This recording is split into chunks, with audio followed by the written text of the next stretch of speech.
Yes, thank you.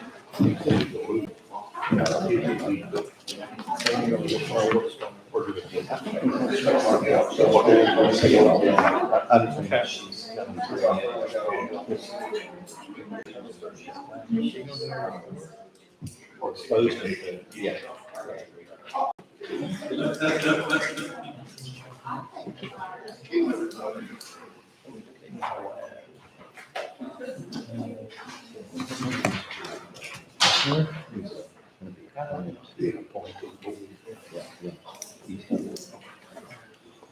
Lovely clerk is taking her seat. Okay, it is 10 o'clock. I'll go ahead and call this meeting of the Administrative Board of Commissioners to order. Let the record reflect that a quorum is present. And Madam Clerk, has this meeting been posted in accordance with the Texas Open Meetings Act? Yes, sir. On the bulletin board and on the website. Very good. With that being said, we want to go ahead and acknowledge the guests that are present with us this morning to see how the functions of county government work. We are certainly glad you're here. We also want to acknowledge that this court has a practice that we begin our meetings with an invocation followed by a pledge of allegiance. If there's any present that are not comfortable with our practice, we certainly invite you to either step outside, or if you're listening or viewing by video, certainly mute your line until we finish. We rotate this around to the various members of the commissioners, and this morning Commissioner Marshall will be taking care of the invocation and pledge. Commissioner? Yes, sir. Ask Jackie to do our invocation. Let us pray. Our Father in heaven, we are indeed grateful for this beautiful day which we have. We're thankful, Father, for all of thy blessings that we have each day. And Father, we pray that as these officials conduct county business, that it might be in a pleasing manner unto thee. We humbly petition thee, Father, for the families that are hurting and the victims of the shooting. We pray, Father, that this evil will have a solution to be able to stop this type of activity among people. We pray for those families that they might be lifted up. And forgive us, Father, where we fail thee, and be with our servicemen and women and all others throughout this county. We humbly pray in the name of Jesus Christ. Amen. Amen. American Rebecca. Salute, pledge. Pledge allegiance to the flag of the United States of America and to the republic for which it stands, one nation, under God, indivisible, with liberty and justice for all. Thank you, Commissioner and Jackie. Okay.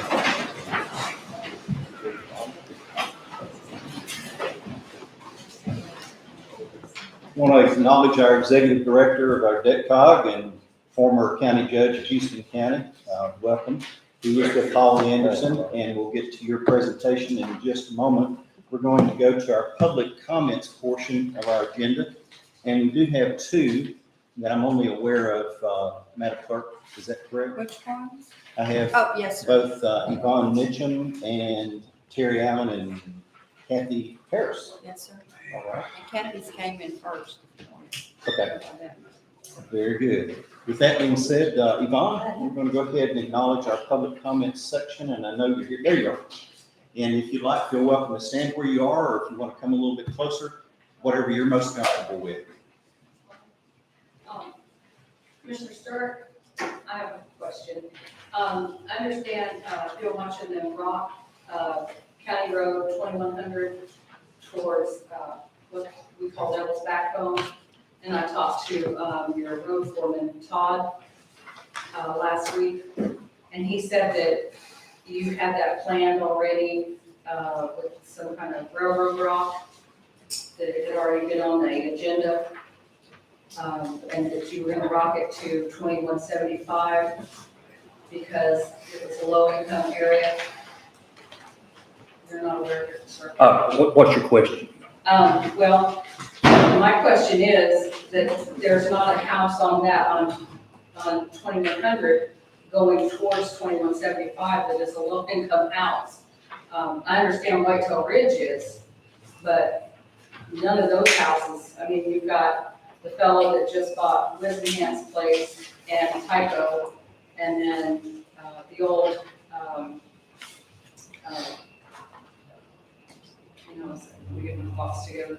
the old Warren's place. I mean, these people are definitely not low income. Mr. Lazenby's not. Yeah, I so mean- what is your question again? I'm sorry. I don't, maybe rephrase it. I don't understand what the Okay. question is. They're not low income, if that's, I mean, what demographics were you using? And I asked him, are you gonna come down towards our place? And he said, well, who are you?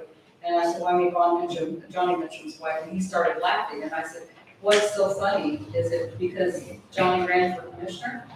And he said, well, and he started laughing again, and I said, I don't think it's funny that someone runs for a position, because they feel compelled to do something. But our road is still in very bad shape from 2100 all the way back to, 256 Purple Drive, you might want to call it, all the way around. And I just want to know if we're going to get any part of that rocking as well. And he said, well, no, because these guys are low income. Yeah, I don't know where he got that from. And I don't- technically, we're not supposed to comment on public comment, so. I still don't know what your question is. We're not supposed to respond to public comment because it's not on the agenda. You can speak, but the court will not respond or should not respond because it's not on an agenda item. Well, when do we get to ask a question like that, sir? You can email me or call me or however you want to do it. Well, what are we allowed to ask you then? In here, Yes. nothing. If I could just interject on the public comments portion of the agenda, Yvonne, it's referencing that citizens are encouraged to speak to either commissioners or myself regarding matters of specific concern, but additionally, members of the public are limited to the role of observer unless they've signed up, which you have in advance, to make comments. And persons who wish to make comments, obviously notify the clerk's office and register with the completion of public comments participation form, which you've done. But it said you'll be asked name, phone number, et cetera, and then provided instructions if you're dialing in. But following the court's customary guidelines, each member shall be allowed a maximum of 5 minutes to make his or her remarks. So the context of that is referencing the public is welcoming and glad to receive comments about items of public interest on specific. But if it's like something with my office or any of our offices independently, we welcome people to make contact directly and discuss specific matters under that particular office's oversight and responsibility. So certainly that option is available as well. But if it's public comments pertaining to topics, then we are able to receive them in a public forum like this. And so yours was referencing Yes. the county road 2100 and the rocking issues which you had made.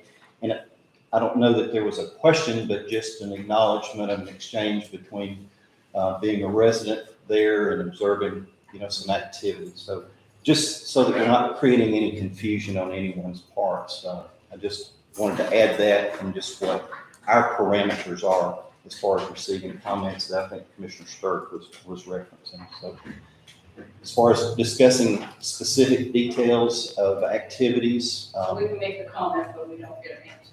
We just make- Correct, yeah, that's why they limit it to comments. Okay. Now, the court, if they choose, any member of the court can choose to respond to it, but we're not required to or don't have to. So it just gives everybody an opportunity to express their concerns or opinions or comments pertaining to functions of county government that they may be experiencing. So that's the benefit of this. And I think It's a department issue, Yes. road and bridge, and not a commissioner court issue. So Okay. But thank you. All right. Our next one, let's see, we have two, Kathy and Terry. Did Kathy leave? I think Kathy just forged my name, I'm not sure. Okay. So Just kidding. the court will go ahead and acknowledge in its public comments section, Terry Allen, the Chief of Juvenile Probation. And I believe you're going to do some introductions and do what you've done historically in the past of identifying the summer youth program. Yes, I am. Thank you very much. And I just want to say thank you to y'all for funding the summer work program. This is I think we've been doing this since 2008, and we've hired about 150 kids. We have 11 kids, and I'm going to ask them to introduce themselves. I sent you all an email saying what kids are in our summer work program. I think there's another program going on out there. It's not our program. So I sent you all the list of kids, and here they are. And they're going to stand up and introduce themselves. Okay. Well, tell them your last name. Kelly Boyd. Okay. I'm Chloe Powers. I'm Kaylee Toller. I'm Kimberly Thompson. I'm Kristen Hogan. I'm Olivia Jackson. I'm Mike Bennett. I'm Julia Jackson. I'm Zelia Williams. Okay, here they are. And they'll be working all over the county and the county offices, so if you have any need, just let us know. Oh, I'm sorry. And I'm Ebony Lace. Sorry. Let us know, and we'll send them your way. Good deal. Thank you, Chief. Well, we're certainly glad to have the program continuing and the capacity to be able to fund it for another summer. With that being said, I think it's going to complete our public comments section for our agenda, gentlemen. That'll take us to Roman numeral 2, and that's tabled items from the previous meeting. Commissioner Marshall, I believe you got both those. You have a request to bring all those off the On table. item A, I want to just, I would request that we take it off the table. Okay, just remove it. Yeah, move it. Okay. Do away with it. Do away with it. And on item B, the auditor's annual report, Jackie, did you have that? That, my annual report, I typically use Darla's report. But being that people are getting real technical about stuff, it is, I put what local government code is supposed to give an annual report. And I did put it in the local government code. It was for fiscal years that were October 1st to September 30th, so that has an April, by the end of April deadline.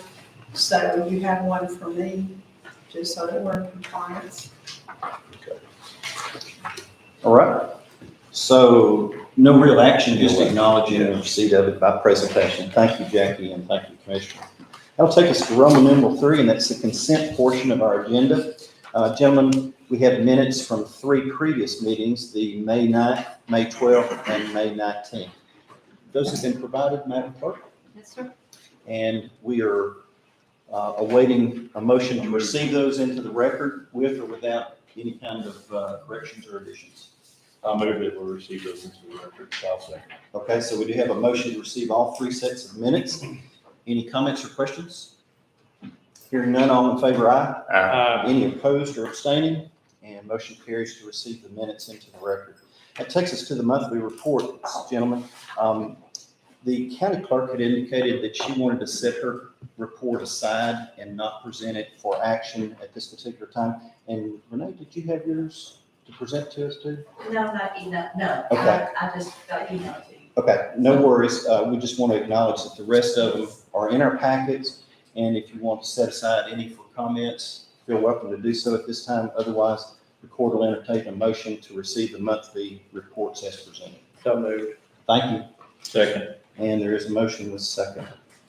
So exempting of both the district and county clerk's monthly reports, all in favor, aye. Any opposed or abstaining? And motion carries unanimously. Commissioner Marshall, you have an item for a resolution.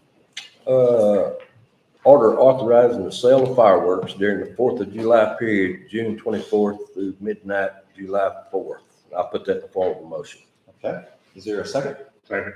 Thank you. Comments or questions? Do we have a burn ban or what's the fire situation?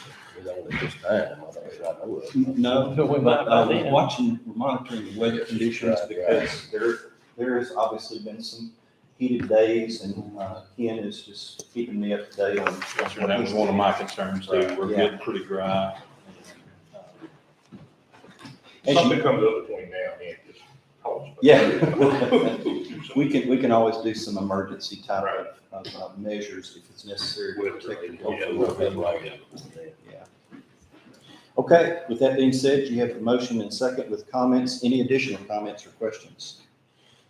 All in favor, aye? Any opposed? And I think it's unanimous. That'll take us to Roman numeral 5, that's our consider, approve, and informational section. And if it pleases the court, with Lonnie being present with us this morning, would there be any objection to go ahead, since he has a presentation of information? He also has Holly Anderson with him from the DECOG offices as well. And if it pleases the court. As long as hopefully limit his time of speaking.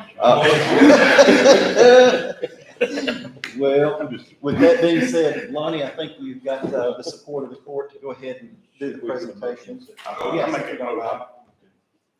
Second. Okay, so we have a motion with second to receive the presentation on item 3C. All in favor, aye? Aye. Okay, welcome. We'll be as brief as we can be. Holly, come on up. Holly is the presentation, by the way. Oh, good. Because, not only I, you didn't want to get out of the truck. We're on our way to a beach vacation, so I want you all to feel special. Because we incorporated your meeting into our, first day of the beach vacation. Thank you. We'll be available this evening. if you want. We're here to just sort of begin a preliminary discussion and see what questions you may have to help guide us forward. For the last, and I'm going to make a few opening remarks, but Holly really is the brains behind this operation. We're talking about the senior nutrition program and home delivered meals program in Tyler County. That's currently being operated by East Texas Support Services. They operate the program here in Tyler County. They also operate the program in Newton County. In others of our counties, some of our counties operate the home delivered meals and nutrition programs within their counties. We have nonprofit organizations that are set up in other locations.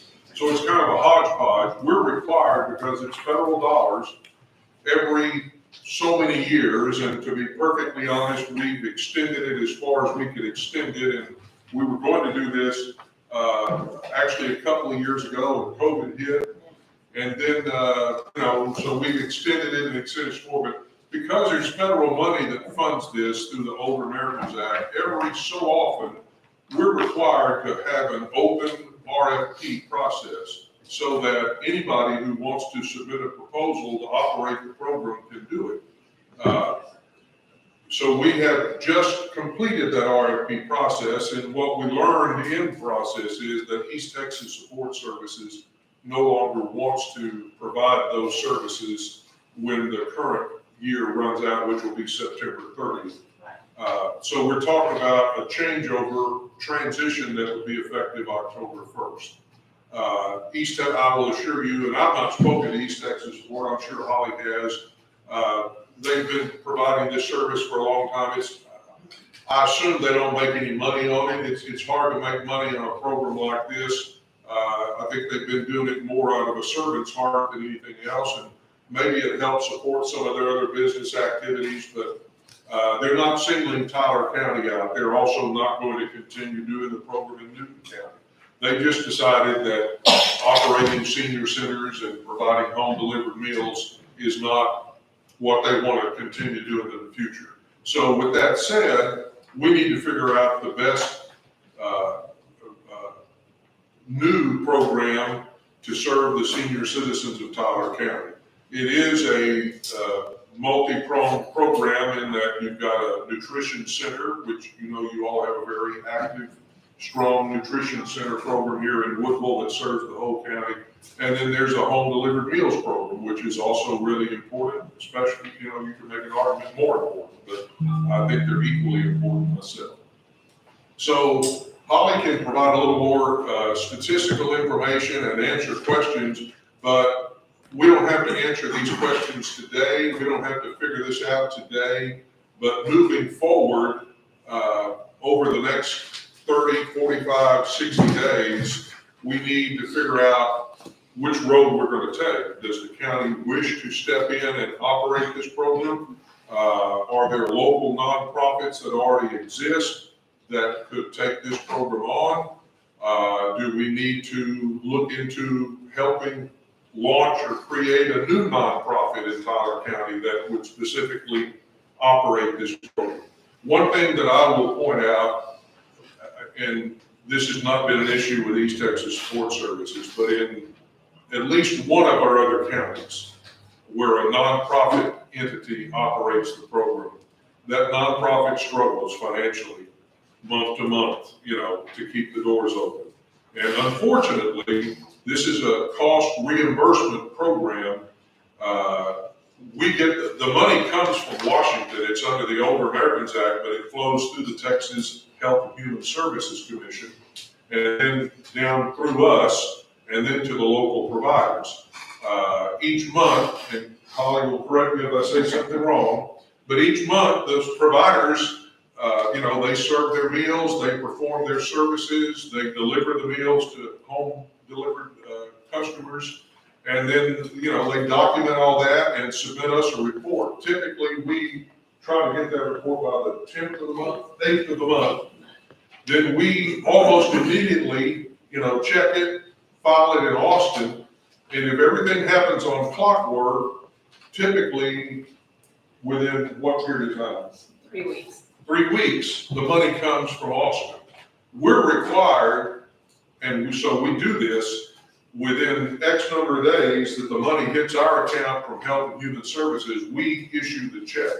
Within 3 days. 3 days. So I say that because there is an issue, and part of the contractual requirements, and we've probably been a little lenient on this because, we're here to help people provide this service, not to trip anybody up. But part of the obligations of whoever runs the program is they really need to have 90 days of operating capital, because in a best case scenario, the 8th of the month, we get the report. By about the 11th of the month, we filed it 3 weeks later. So it's going to be a month behind before they're going to be able to get their reimbursement for the previous month.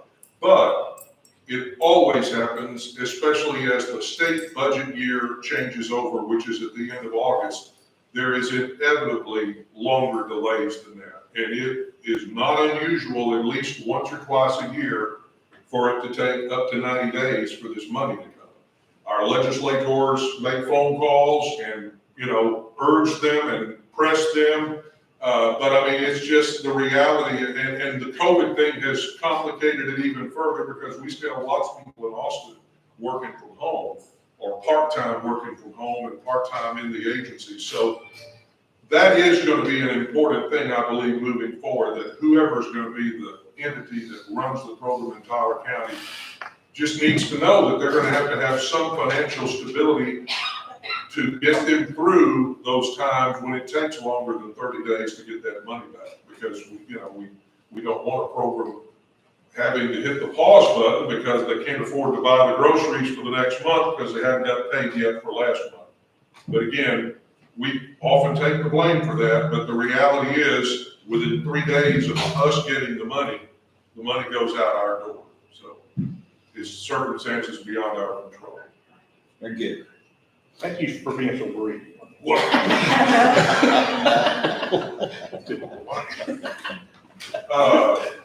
Holly, you want to? There's a second contract that East Texas Support Services is servicing, and it's with the Texas Health and Human Services Commission, about 20 meals. There's probably twice as many people on home delivery as with that particular contract. I've been in contact with that contract manager, and again, we're trying to identify someone that might want to take the program over and how the county wishes to proceed. If they want to be the contracting entity, or they wish to seek someone else, or provide it directly through contracts with home delivery meal providers. So I guess if we just had the time to sit down and see what your thoughts and wishes were, well, then we'll proceed with that. So now is everything handled like the request for proposal? Would that be handled through DECCOG, or could it be handled? It is, but we've already, our deadline for receiving responses was May 30th or 31st, so we're past that. And there were no responses received for Tyler County or Newton County, and we had a couple of other counties that, in other words, people aren't just knocking our door down saying, we want to do this. Most of our counties, the existing provider responded back and would like to continue with the program. But we've got a few of our counties, just like Tyler, that we just have to sit down and either talk the existing provider into continuing or find an alternative solution. Since no one responded, does that leave it open? It leaves it open for us now to go out and really So somebody can negotiate. call you now. Exactly. We're free. We couldn't. And we had, in fact, East Texas Support, trying to be as upfront as they could, they sent a letter around back probably a couple of weeks before the RFP ended to let people know that they did not intend to keep doing those services. And I know that caused a little bit of concern. I talked to Commissioner Blackshear about it. We really couldn't comment much on it at that point because the open RFP was still sitting there, and it would have been proper for us to negotiate with someone who might be going to respond to that, not knowing. But now that we're past that point, we're free to sit down and talk with you gentlemen and or anybody else you want us to talk to. I think we would love to take your pulse, and again, you don't have to answer this today, but as to what direction you'd like to go, whether the county is interested or whether you see an existing nonprofit or the potential for another one to start up. Yes, sir. I think I've spoken to you about this. We have a local person, Mr. Coleman, that is interested in potentially, running this program. So he needs to know what the steps are to be able to, pursue that. And if the court wishes, we can pursue that or look into the potential of the county, running that. And I think that's great, any way you want. The only thing that somebody really, I thought we need to be clear on is that if they accept the Title 20 contract from HHSC, there is a cap rate on those home delivery meals, which is $5.31. And so we are prevented from paying more than $5.31. So That's delivery charge annually? that's everything. Yes, and so it's quite difficult sometimes. Now, what most of our providers do is deliver a week's meals at a time, so they're literally making one trip and either delivering all frozen meals or sometimes it'll be a hot meal today and more frozen meals to go the rest of the week. So it's not like it used to be where you have to make a run every single day to all these homes. And they can make a waiver to the Health and Human Service to do that once every 2 weeks if they have the capacity to deliver frozen meals. Well, do we have any records that y'all have of, how many meals are delivered and, what the financials for somebody that wants to take this over can look through and, make an I informed do, decision? and I can give some analysis on that. I don't have them with me today. Okay. With East Texas Support Services serving approximately 1,000 home delivered meals a month for us. For Health and Human Services is probably about double that. Is that in Newton County also? No, that's in town. Just in town. But that would be total meals, not total clients. Right, that's usually, 22 meals a day, so it'd be about 50 clients. So what would we need to do to be able for anyone interested to come talk to you and get information? What's the court need to do? Just Make that? Just refer them to Holly. And I'll sit down with them and go over, I gave y'all a handbook that we've been working on so people kind of know what's expected of them, and that's comes from the older regulations and coordinating services. I think out of fairness to anybody, in case there are multiple entities that are interested, we probably should, maybe a couple of weeks from now, schedule it. We could do this either in person or online. Honestly, it'd probably be ideal to come to the senior center here one afternoon and just invite anybody that wants to come and get that information and then see where it goes from there. Our whole goal is going to be, and again, we're through the competitive RFP process. We still want to be fair to anybody if there are multiple people out there. But our goal is to just find the best qualified entity that can carry this program on and make sure that it continues to be a success. Do we need to make a motion or anything for y'all to do any of that? No, we just want to, we want to be sure you guys are totally informed about what's going on and, Well, I'm good with y'all doing exactly that. Y'all handling it and go through from there. in that case, I would propose we maybe sometime in the mid-afternoon, or, everything quieted down there, the regular program, invite anybody that wants to come, and you all can help us get the word out. So I Mr. guess Miller, we post it so we can all see them if we want to. Is it Mr. Don coming? We could post a workshop, that way we could all be there. That would be a great That idea. would be good. Because that'd be good for all, It's just information, we're not deciding. another possibility that we've looked at is, We talked with the nutrition and services out of Beaumont. They're serving the lower end of Tyler County through Village Meals. And then also Jasper County, we've talked to them, even though they're not a region, they may be interested in expanding the service of Tyler County for us, and also possibly Polk County. Now, Judge Murphy said no, but I'm going to try to sweet talk her. But they have an excellent program for providing these frozen meals. That's a rack that someone might be interested in. We would want to give that opportunity to Tyler County first, this first round. I need to, we can get with them and schedule a workshop, so we can all be there. And y'all can do that later with that. Yes. sure. Are y'all good with that? Oh, yeah. Yeah. that's good. Are there questions, at this moment? I hope we didn't muddy the water up too much. I think, Lonnie, if I can just capture it up, the historical provider is not going to be continuing as an applicant for consideration.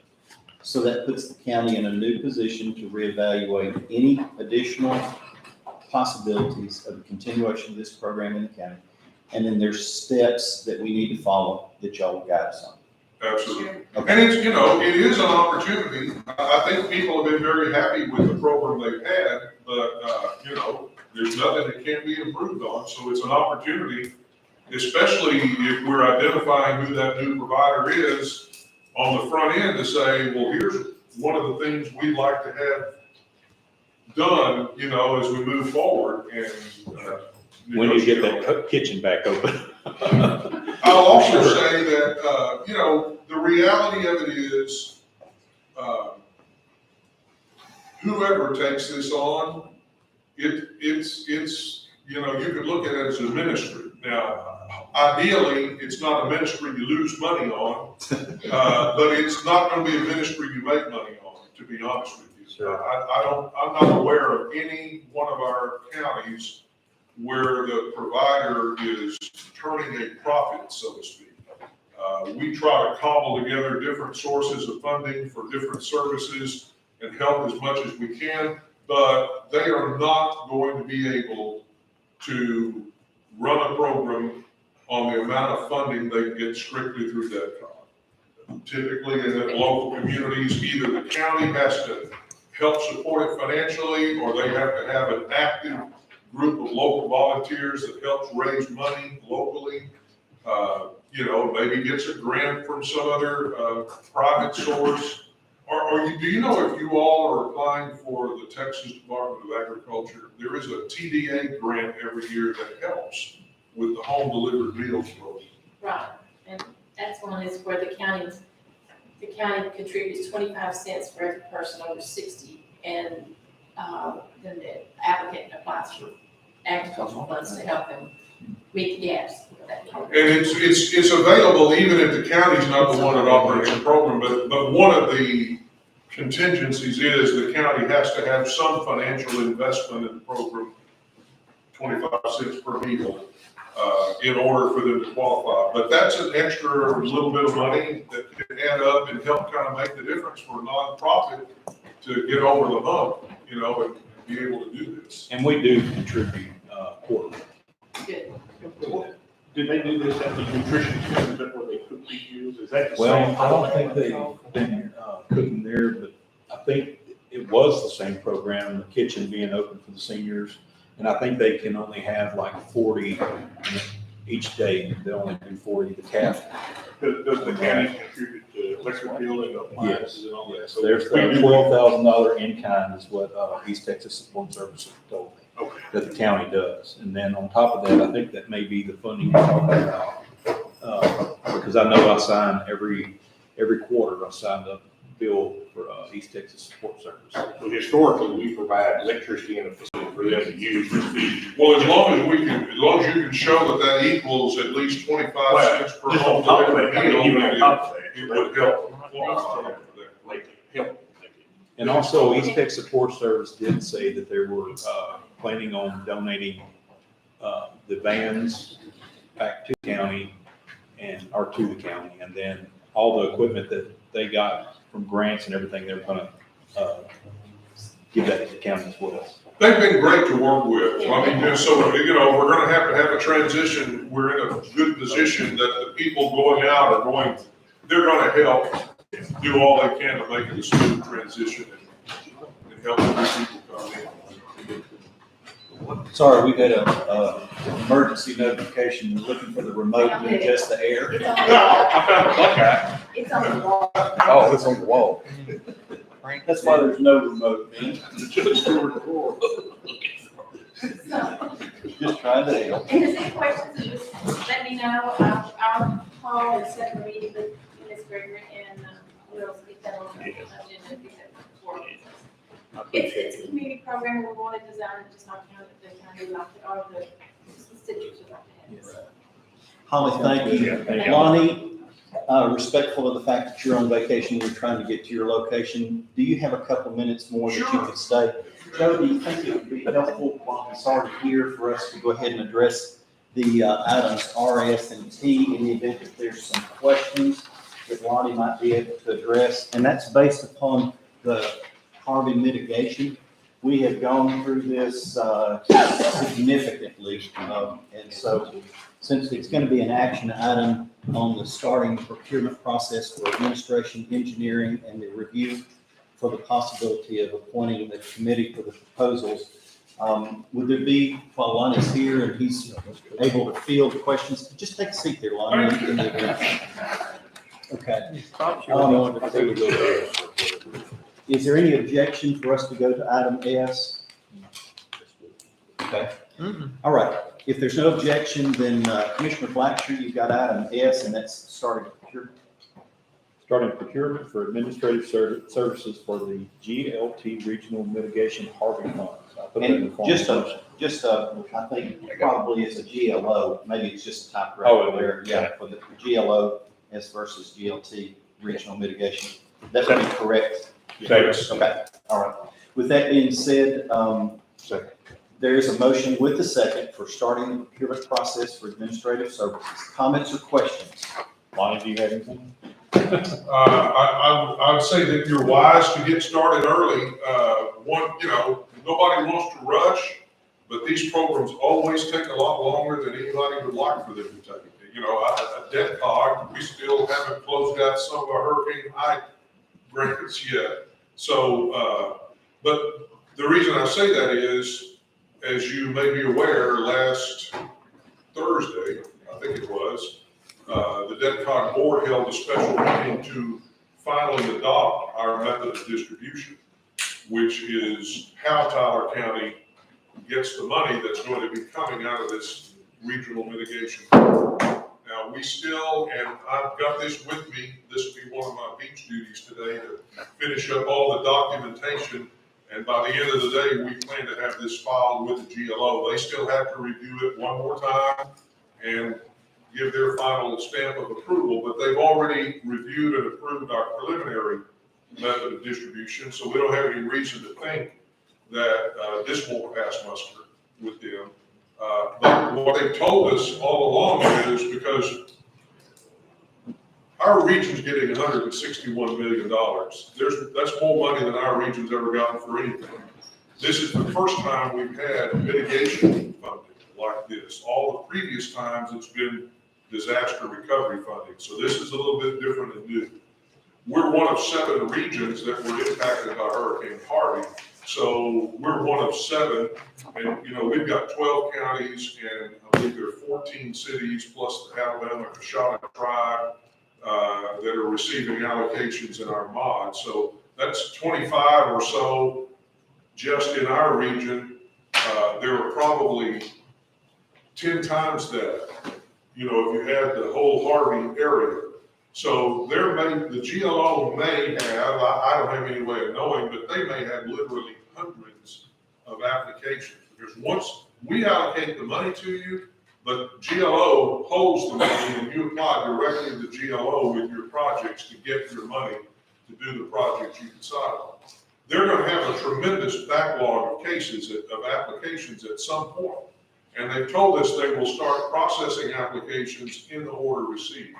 So far, we're the first region that has finished our model, which means if we can get it across the finish line, that being the GLO doing their final review and approval, our people can start making applications before anybody else in other parts of the state, and our people can get at the top of that list to be processed instead of mired way down in the middle of it. So it's still not going to be a quick process, and nobody can expect to file an application today, and 3 months later you're out there working on your grant project. Things just take longer than that.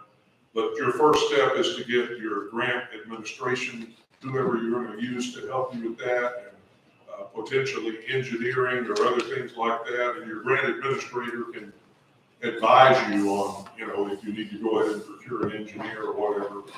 So I think, without rushing, I think the two things I'd say is get these things procured. And if you haven't already, go ahead and decide amongst yourselves what your priorities are. You now know at least what the proposed amount of funding is for the county. And, where it can be used. This bucket can be used here and this bucket can be used there. So go ahead and figure out what your priority projects are. And perhaps even have more projects on the list than what you think you got money for, so that you can prioritize them and check, get going. Thank you, Lonnie. I wanted to take this opportunity, Sydney, just to recognize you as far as being with the General Land Office.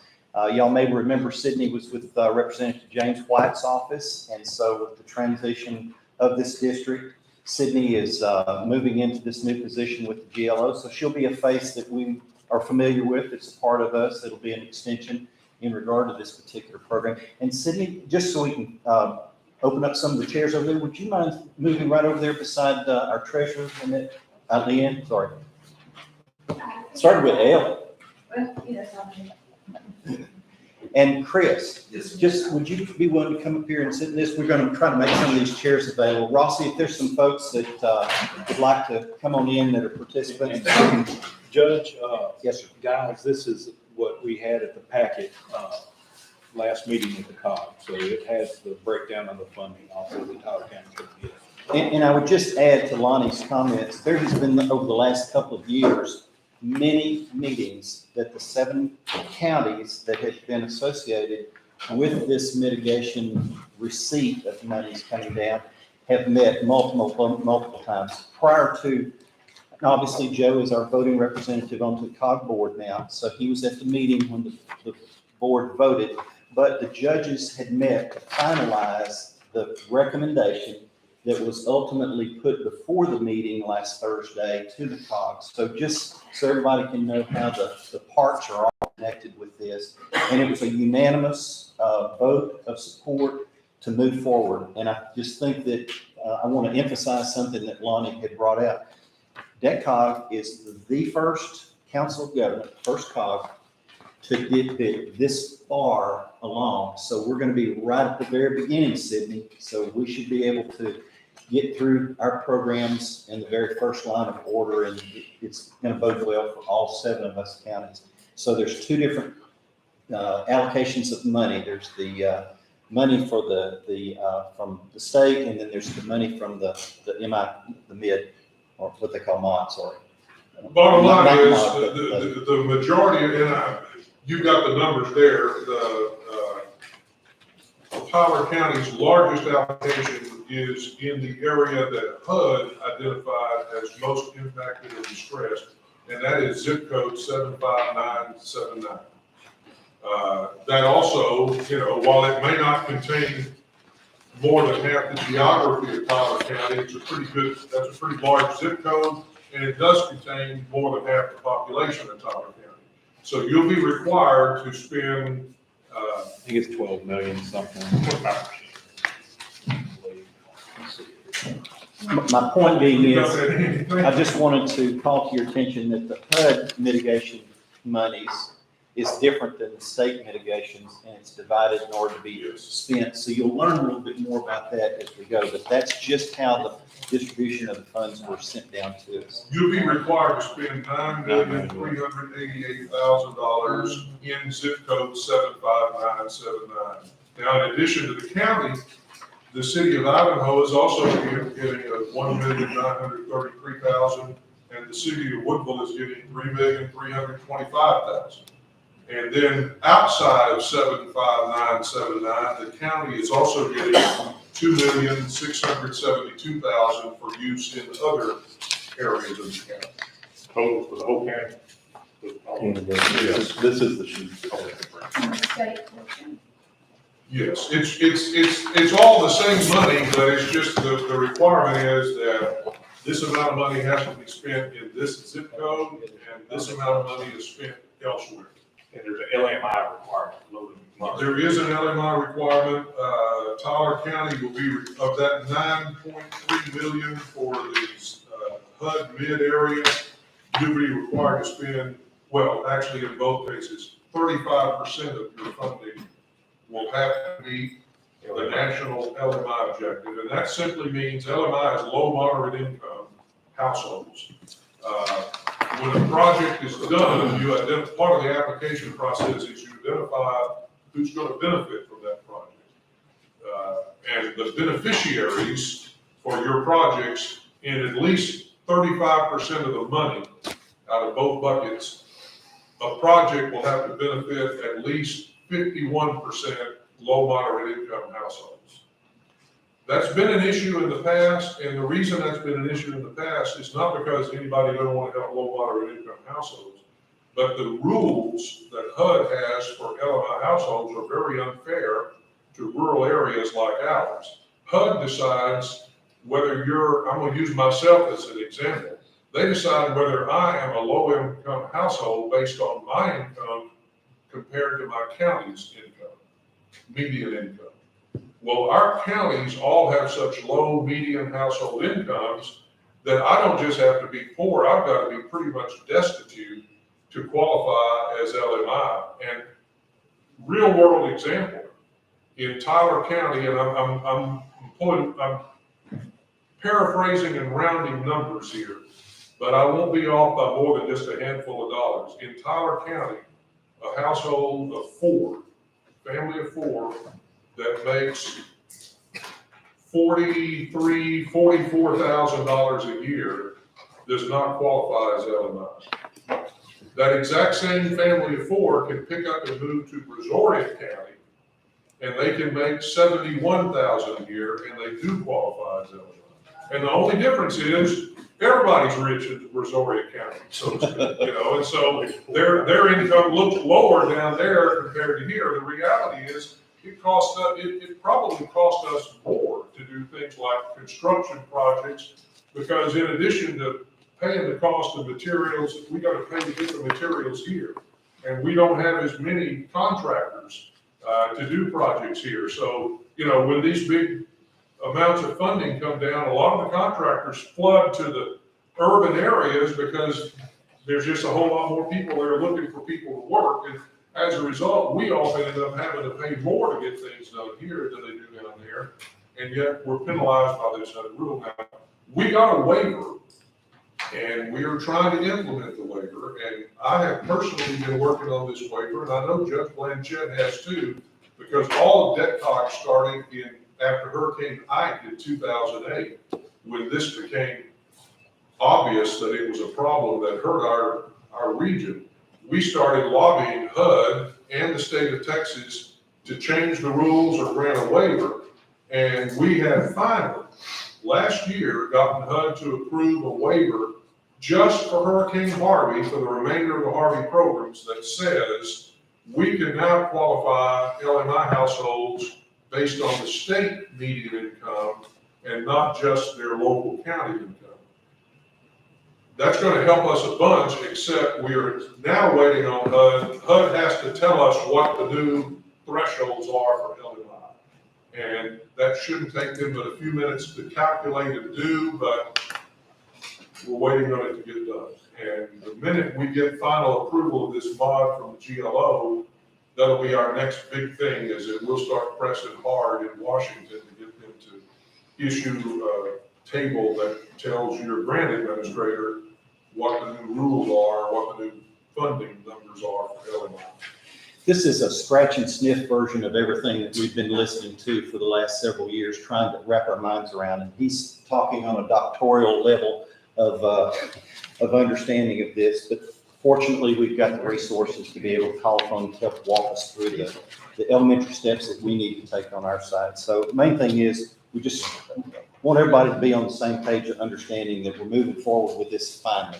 With that being said, And also, I appreciate y'all's hard work on getting this through.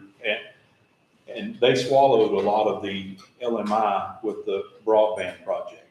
So would we have had to spend 51% of that? 50%. The true LMI requirement is half the money has to go to LMI projects. Because part of this funding is going to fund a regional broadband project. DETCOG has committed to making that project meet the LMI objective. And so that means you now only have to do 35% of yours rather than 50%. we've jumped through a lot. But we also appreciate the fact that all of our communities came together and said broadband is important to everybody, and it's only going to be solved on a regional approach. With that being said, is there a vote for the starting of the procurement of administrative services? All in favor, aye. Aye. Okay, and it's unanimous. That'll take us to item T, Commissioner. Starting the procurement process for engineering service for the GLO Regional Mitigation Harvey Funds. I'll put that in the form of a motion. Second. There's a motion with second. Comments? All in favor, aye. Okay, thank you. Item C, I'm sorry, U. Okay, appoint a committee to review proposals for the GLO mitigation Harvey funds and make a recommendation for selection of an administrator and engineer. Commissioner, if I can just help with this, it may be that we want to table action on this today because unless there is a committee for a recommendation that comes before the court, we might just be struggling with coming up with some names at this particular time. So are you aware? No, sir, I'm not. Okay. Would you be comfortable with taking a tabling of this just so that we can develop a committee recommendation? What is your? Well, actually, I talked to Leslie, and this is some stuff, the language was sent Okay, in order to go ahead and proceed. perfect. All right. So would that be in the form of a motion? Yes, sir, I don't have a committee in mind, but I. Okay. We do have a motion with the second to appoint a committee to review the proposals. And is there comments or questions? Joe, would you be willing to be on the committee? I will. One of them, of course, we need to have our auditor. You and Jackie, need one other? Does it need to be Ken was the other one already. Ken? I mean, I'd be good with that. Okay, that was Ken, Joe, Jackie, and Joe to serve as the committee for the review. Yeah. Okay, so the motion with those names, which is a standing committee we have. Comments or questions additional? All in favor, aye? Okay, so thank you. Joe, I didn't know, we hadn't talked, so I just wanted to be sure that we had something we could take some action on. Thank you, Lonnie, for catching that. Okay. Lonnie, I think that we have picked your brain as much as probably what we needed to on our action items for the agenda. Gentlemen, I don't know of anything else, maybe, oh, yeah. You're the horn.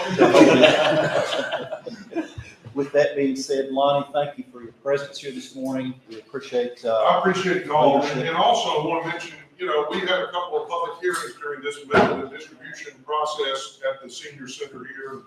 We appreciate all of y'all for your support and allowing the use of your facilities. And, it's a shame, but it's the reality that it takes some major disaster for people like us in rural East Texas to get our hands on enough money to really have meaningful projects to help us, get ready for the next disaster, but that's the reality of it. So I know you all will do your very best here in Tyler County to put all that money to good use and make the county more resilient and better prepared for the next one. Because sadly, we also know that there's another one coming. Thank you, Lonnie. Thank you all. Take care. Safe travels, Lon. Okay, with that being said, we're about 55 minutes into this meeting, and we have multiple more actions before us. We'll go back up to item A, under consider approved, and that's the budget amendment line item transfers. And Commissioner Marshall, Jackie, did we have any? Not yours and Joe Black. Okay. Well, I'll make a motion to approve budget amendments. Okay. There's a motion with second. Comments or questions? And that was in your packet. All in favor, aye? Any opposed or abstaining? Motion carries. Accounts payable, Commissioner. Make a motion, we pay our county bills. Second. There is a motion with second. Comments or questions? Hearing none, all in favor, aye? Any opposed or abstaining? Motion carries unanimously. Item D, Commissioner Stirk. Yes, a road improvement project for County Road 2100 from the intersection of 256 for a length of half of 1 mile. Bring in the form of a motion. Second. There's a motion with second. Comments or questions? It has to go out for bids for that. All right. Any additional comments? All in favor, aye? Okay, motion carries unanimously. Item E, Commissioner Stirk. Yes, road improvement for County Road 1100 from the intersection of County Road 1010 for a length of 0.6 of a mile. Okay. With that form of motion. All right. There is a motion. Is there a second? There is a motion with second. And comments or questions? If we can just note, Donnie's, that instead of it being FM 1010 on this continuation of that, that should be a County Road 1010. Correct? From that, is that correct, Commissioner? That's County Road 1010. What did? You said in the first one that this was for bids? This don't have to go Yeah, out. it's going to be, oh, yeah. Well, I Well, we know should've that, but I put- mean, you're not wanting to use this as going out for bids. Yes. Okay, then that needs to be in your That means, motion. yeah. Yeah, that's why I said, well, go as far as going out for bids, yeah. Okay. It wasn't written on here, but I said it was going to go out for bids for I that. got it Yeah. down. Okay. But, I mean, do we need to put when the bids We will put be that, open? I mean, it- Yes, I want to open these at the next regular commissioner court meeting on July the, whatever that is, 9th, 13th. Maybe not. That's the first time. July the 11th. That'd be the day they're open. Okay. On D, E, and F, all three. So all three of these need to be bidded out? Is that what you're saying? Three separate jobs. yes. Okay. All right. Call for the vote on item E. All in favor? And it was unanimous. Item F, Commissioner. Yeah, it's a road improvement, going out for bids for road improvement for County Road 1100 from the intersection of FM 256 for a length of 1.3 miles in the form of a motion. Okay. Second. There is a second. Comments or questions? We'll open that on the same July, whatever date that is next year. 11th. Yeah. All right. No additional comments. All in favor, aye? Okay. Motion carried unanimously. Item G is Commissioner Hudson. Yes, I'd like to put it in the form of a motion that we go, it says Ameriprise Financial Wellness Program contract with no financial obligation to the county. And I think Treasurer Monk, you want to address that after we get a second? I'll second. Okay, there is a motion with the second. Now we're ready for comments, Commissioner. Basically, it's just another benefit for county employees to look into their financial planning. And it's really not anything that the county itself commits to. It's just a group contract through the county that gives us another benefit, like the work for our employees. For help planning their retirement and make sure they're in good shape financially if they feel that they're going to use those services. Good. Any additional comments? So there's no No cost. cost to the county. Okay, that's the main thing we need to know. All right, ready for the vote? All in favor, aye? And it's unanimous. Item H, Commissioner Hudson. Yes, I'd like to put in the form of a motion that we renew the cybersecurity contract with TAC, and that's through, for the county treasurer once again. I'll second. There's a motion with second. Now, comments or questions? Anything you want to speak to about that? Everybody just needs to have it, and then we got contract in place. Very good. Isn't that gonna be this, cyber training like we did in June last year? This is actually online.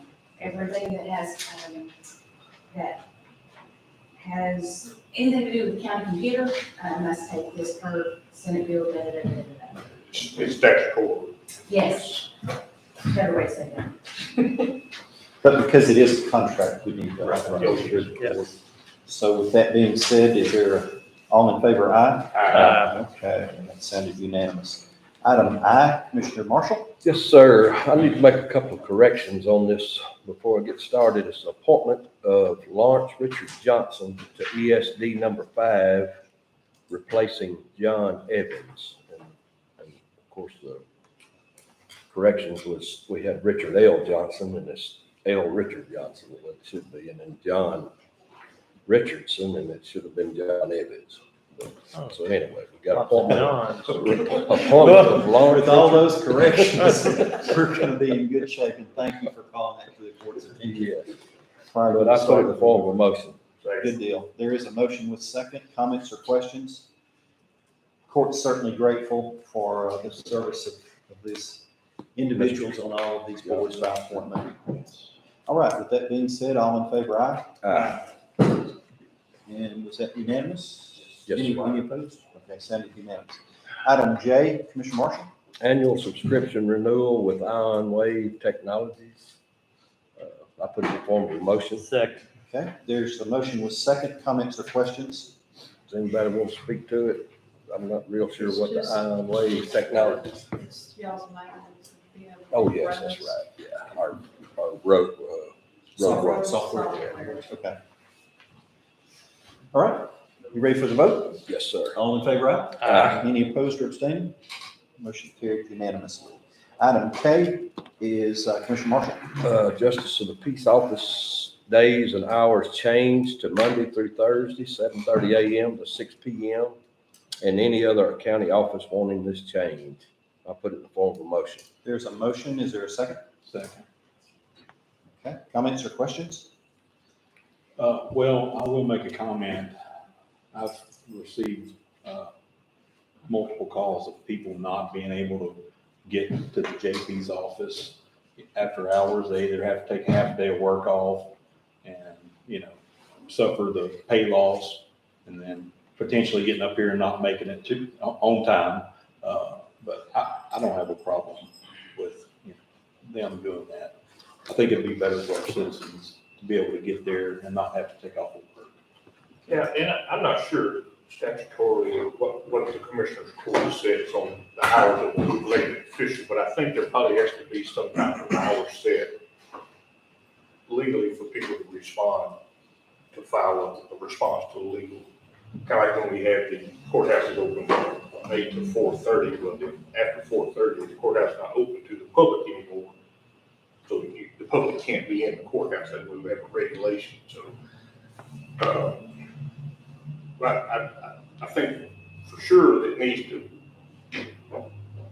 be posted that their response times to respond to a suit or a citation filed or anything else needs to be changed so those people understand they can respond from any of those times in there. And right now, if it's Monday through Friday, 8 to 4:30, they show up on Friday at 10 a.m. to respond to a lawsuit, and that's their last day. They need to have an exemption to the next day. They might not be able to come on the next Monday. So for sure, if we do this, we need to be aware that on the legal side of things, on the judicial side, it needs to be well posted and informed of the people that when they can appear to court. But you'll always have a complaint. I had a written complaint from me that I showed up at 4:32 to pay his taxes at the tax office and they were closed. I said, well, they closed at 4:30. I was there at 4:32, so sorry, should have been there at 4:29. But nobody matter what we do, we're gonna have a complaint. And I would like to hear from any other departments. I know gasoline is very expensive, and we have some people driving good distance employees that are costing, more money, so I don't have a problem with this, but I would like to, if there's employees or other officials that think we need to make a county-wide change to help everyone out in their expenses and all that. I'm going to try a form of it.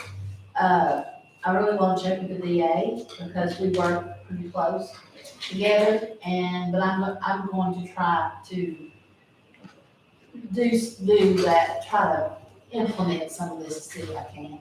I'm just gonna give it a test run and see how it goes.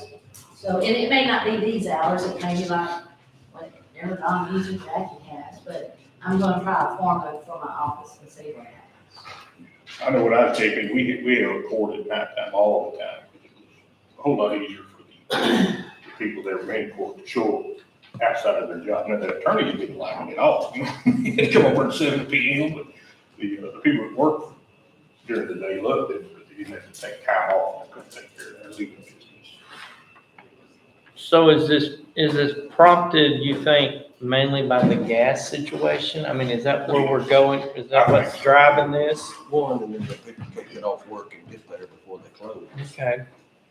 Yeah, So that's the they main work thing late that I've received, complaints.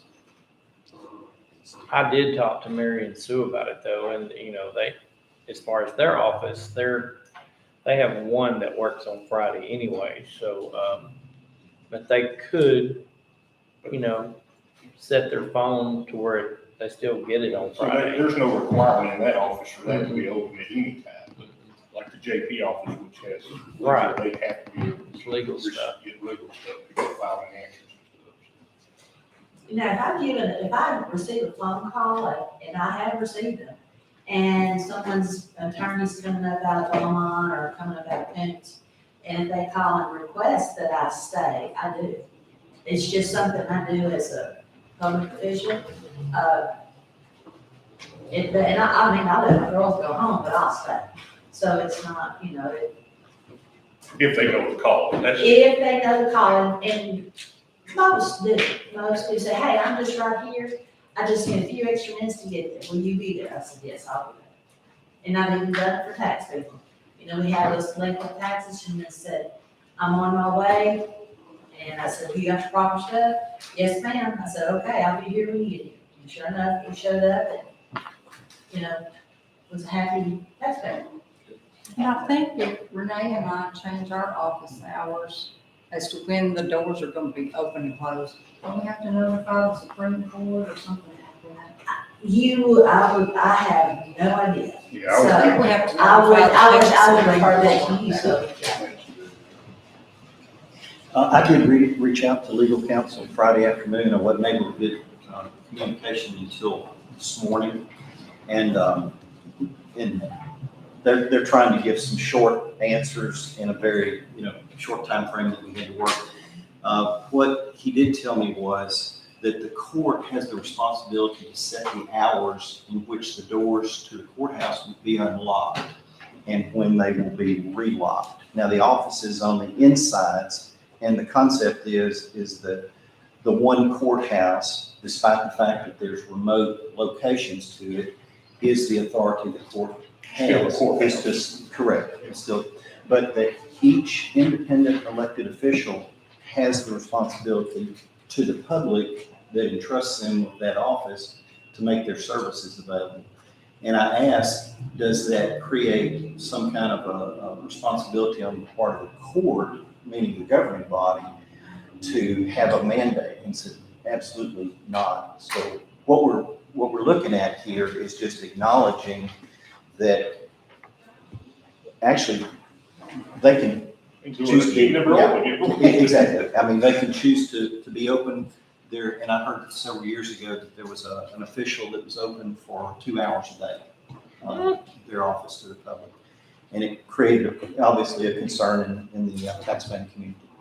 The other side of it was you have to make the accommodations for the security during those time periods that would be needed for those offices that would be usual and customary for a regular course of the day, and then also any kind of support services such as custodial or maintenance. So if you're looking at that, it could have a ripple effect upon several of the other responsibilities that the court is required to support for those officials' functions in those facilities. So I just would throw that out to y'all to be aware of this. But he said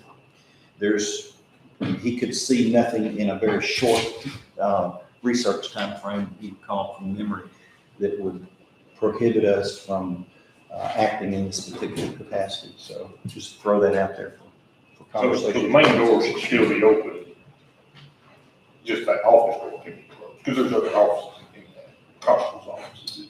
Correct. Correct. So in other words, if you're publicizing to the public that if they come at 7:30, that door will be unlocked, they can go into that hallway to access the door to that justice of peace office or the window where they can be served until 6 p.m. on a Monday through Friday schedule. So Monday through Thursday. But yeah, Monday Can't through go on Thursday. Friday. Right. So. The hallway's not open on Friday. Right. Okay, any other comments or questions? Y'all ready for the vote? All in favor of the request, say aye. Okay, it is unanimous. That'll take us to item L, Commissioner Black. Recommendation for approval of the replat of lots 97 and 98, block 5, Lakeland Ranch, section 2. I put that in form of a motion. Okay. Second. There is a motion with second. Comments or questions? When I was looking over this the other day, I noticed that it's really best captured. There was a need for a replat. That's all that we're literally doing. The original plat had its specifications that was communicated to the court, but there was found out a need for a replatting, and we're just acknowledging. Mr. Wolcott, wasn't that for storage, sir? Yes, that's what I was thinking. So they had to do a replat for storage. Glad to hear it this morning. Glad to be here. All right, additional comments or questions? All in favor of the replat, say aye. Okay, that takes us to item M. Same thing, just different lots. Recommendation for approval of the replat of lots 105, 106, and 107, block 6, Lakeland Ranch, section 2. And I put that in form of a motion. Second. Okay, there's a motion with second. Any comments or questions? All in favor, aye. Any opposed? Abstaining? Motion carried unanimously. Item N. All right. Okay. Recommendation of civil engineer Jed Morris, where individual wells or other non-public water systems are proposed for the supply of drinking water to a subdivision, waive the requirement of section 2.2D of the Tyler County subdivision regulations that water quality of the water produced from the test wells must meet the standards of water quality required for community water systems as set forth in 30 TAC sections 290.104, 290.106, 290.108, and 290.109. These exhaustive requirements are stipulated in the Texas Water Development Board, TWDB's model subdivision rules, but are not otherwise required for private individual water supply wells on individual lots. Tyler County has not adopted the TWDB model subdivision rules, and I put that in the form of a motion to waive that requirement. Second. There's a motion with second. Comments or questions? Well, we had that meeting with Jed, and this is what he was talking about, and I think we probably need to amend our packet to waive those rules. According to Jed, he said they're just so strenuous on developers, and we don't want to be a burden to, the citizens or developers themselves whenever they want to put a private well. This affects non-public wells as well. Yes, non-public. Yes, sir. As it is now, if you're drilling your own well, personal well on the place you bought in the subdivision, you have to adhere to the state regulations. So this exempts that if it's a private, non-public. Yes, I think they actually hired a geologist to come and do a water study for them, and they still didn't meet the requirements. So it's almost Redundant. ridiculous. So, But for just today, we're just taking the action on the waiver. yes, ma'am. And then we can come back with the Yes, sir. amendment at a future date. Yes. Okay. Do you So want that's that on the clarification. next agenda to amend our regulations? Yes, ma'am. There's also some other things we need to Yeah. get to, so. Okay, any additional comments or questions? All in favor, aye? Okay, that is unanimous. That takes us to item, Commissioner Blatcher, you're on a roll. Okay. Approve, disapprove, approve with conditions, Lakeland Ranch, Section 3 subdivision plat application. I'll put that in the form of a motion. Second. There's a motion with second. Now, comments? Yes, let me see here, I'm looking for the right. Okay, did y'all receive in the packet the letter from Jed? And there was two conditions. One was provide a construction schedule per 6.3D. And if you look at the bottom, they did provide the construction schedule. And the second one is the requirements that we just waived. So I would move that we approve this application. Okay, so the motion is with approval. Yes. Comments or questions? Second. All right. All in favor, aye? Any opposed? Motion carries. Item P, and let's see, Commissioner, you might as well continue your roll. Okay. The Commissioners Court of Tyler County, Texas, after due notice as required by law, will convene on the 13th of June, 2022, to take up for consideration and possible action, including the acceptance of that certain tract identified with a dedication of public interest in road or right-of-way as per instruments effective May 20th, 2022 from Talavera Timber LP in the Joseph Peters Survey A511 along County Road 1700 at Kimball Creek. And I'll put that in the form of a motion. Second. There is a motion with second. Comments? And this is the bridge project that I've been working on most of last year and this year, and we finally got the purchase of the right-of-way for the bridge. State is needing more room. Yes. Yes, so this is something that the state required, and they're gonna get us a bridge with a small match, and the match is done. So this is one side of the road.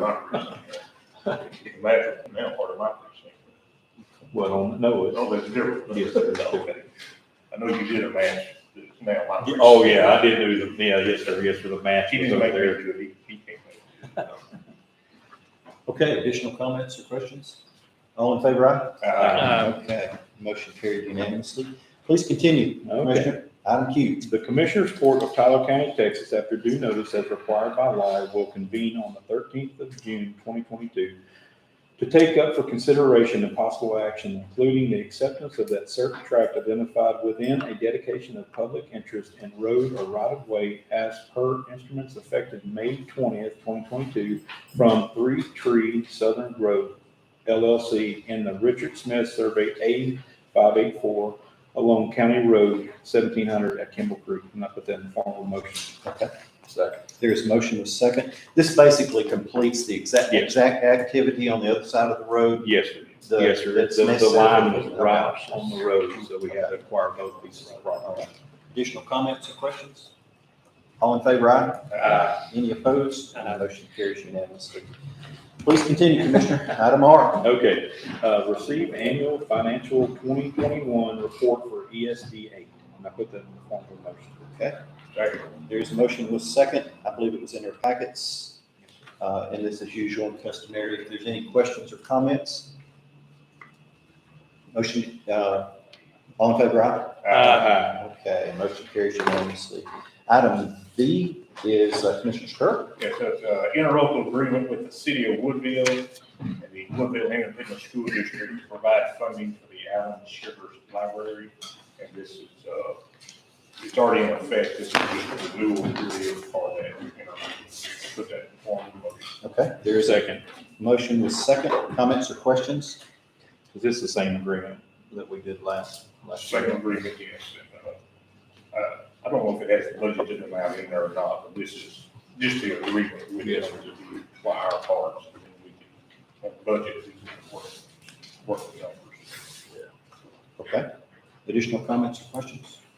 Are you ready for the vote? All in favor, aye? And it sounded unanimous. Thank you. Item W, Commissioner Marshall? Annual subscription renewal with Iron Wave Do Technologies. you want to do that? I thought we did. Maybe do it again.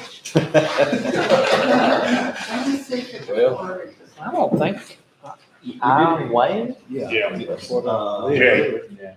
Did we do that? Yeah, we did, yeah. Okay. We all- Yeah. So- I was gonna say, I know we. Yeah, I knew I'd said them words. didn't I? Okay. You said it. all right. So there's no action on item No W. action. All right, let's go to item X, and that's seeking bids for emergency standby services. Can I get a motion? So moved. Is there a second? Second. Okay.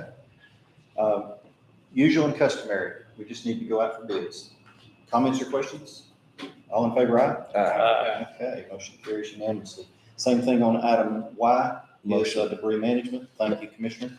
Second. Thank you, Commissioner. I will say, I think we have a contract on this, So But we still- I put in a call to Glacis Law Firm this morning, and there could be some legal repercussions on this. I would move to table it till we can investigate it more, but I don't know that I would go out for bids right now. Okay, so we have a motion on the table, or a motion on the floor for a tabling. It does require a second. There's no debate, but, okay. There's a motion with second. All in favor, aye? Okay, so item. Now, was that only on debris Why? management? Yeah. Or does that include? Yes, I think that's on the contract that we. The other two are only a year contract. so They're kind of- Okay. Commissioner Marshall, item Z. Seek bids for monitoring of debris management. And I'll put it in form of a motion. Okay. There is a motion with second. Is this Comments or gonna be, questions? is this gonna be tied to, I mean, Totally separate. It's totally Same company can't manage Yeah, it's their gotta own be two. Totally separate. Monitoring in a disaster is a separate function that historically we've actually seen it on several, two different kinds of. I just didn't want, I want to make sure that it wasn't the same kind of, Yeah. contractual I think it's agreement. I think it's a year long. And it was only a 1 year deal. Yeah. Okay. All in favor, aye? Okay. That takes us to item AA and Commissioner Blanchard. We need to pass that or table it, or, because there's a couple people haven't heard from. I'm sorry. say that She again. wants to table it? We're talking about election judges and alternates, yeah. Oh, okay. So. I'll make a motion. Just make a motion to table. All right. We have a motion and second, and I think you can kind of take your choice. Everybody is willing to help on that table. All in favor, aye? Okay, motion carries unanimously. Takes us to item B, and Commissioner Hudson. Yes, this is to allow the district clerk to move money from part-time to full-time to increase the salary of her chief deputy. I'd like to put that in the form of a motion for her, and she may elaborate on it if she would like. Okay, there is a motion with second. Commissioner Blacksher had the motion to second. Second. So that's going to put it before us in the form of comments or questions. Okay, shall we move forward with comments or questions? She has taken up some more responsibility, Renee, since somebody left. Yes, the one that left was my coordinator, and so she has asked to pick that up. And she's had the experience before, and right now she's doing an excellent job. We've been doing it since the one that I had was here, and she's doing a really good job, and it's a tedious job. And on top of her responsibilities she already has, we have added probably that much more. So, What's the amount of money? 55, $55? you know. 5,500. I think that she's A very, month? she's a very nice person for Oh, $55. God, great job. Okay. Additional comments? So it would increase her budgeted pay an additional $5,500 annually, correct? Yes. Okay, I was doing some calculation on that, and it looks like it would take it from 31,805.38 to 37,305.38. Does that match with what you're calculating as well? Yes, sir. And you're moving it out of your part-time / overtime line item. Yes. All right.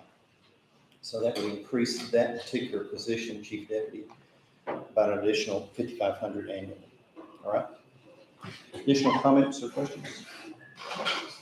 What does that reduce part-time back to? Looks like about $7,213. If you take, well, no, it'd be less than that, 60-something. 69. Not changing the overall budget, just moving money around internally. Yes. To that one particular position. Right, yeah. Right. Okay. Additional comments or questions? All right, are you ready for the vote? All in favor, aye? Any opposed? Motion carries unanimously. All right, takes us to comments regarding, by the court members regarding matters of county government. Anything for the court this morning? No, sir. All right, I'm not aware of anything for executive session. It was brought to my attention that we may want to add onto our executive session description or consult with legal counsel. That would way to give the court the opportunity to be able to have that flexibility to go into executive session and get counsel. And when I talked to him this morning, they said, well, how's your executive session style? And I told him, I said, how it was, the reason on that is, well, it really doesn't provide for y'all to be able to have on short notice just to get some counsel in executive session. So you might want to consider expanding it. That's the third way we can go into that. Well, there's 3 ways, but if we just need to have counsel for any type of matter that collectively, legally, we could hear it from an attorney. Yeah. What, is that a different code number? Nope. Same code? I mean, the code numbers are specific, he said, based upon what we have style. But he said to cover y'all or, and/or receive legal counsel, he said that would cover it. So it'd be a consideration if you want to expand it to include that. All right. Anything else? Motion to adjourn? All in favor? All right. Thank you all. Who seconded that? That's about it. Stephen. Thanks, Phyllis.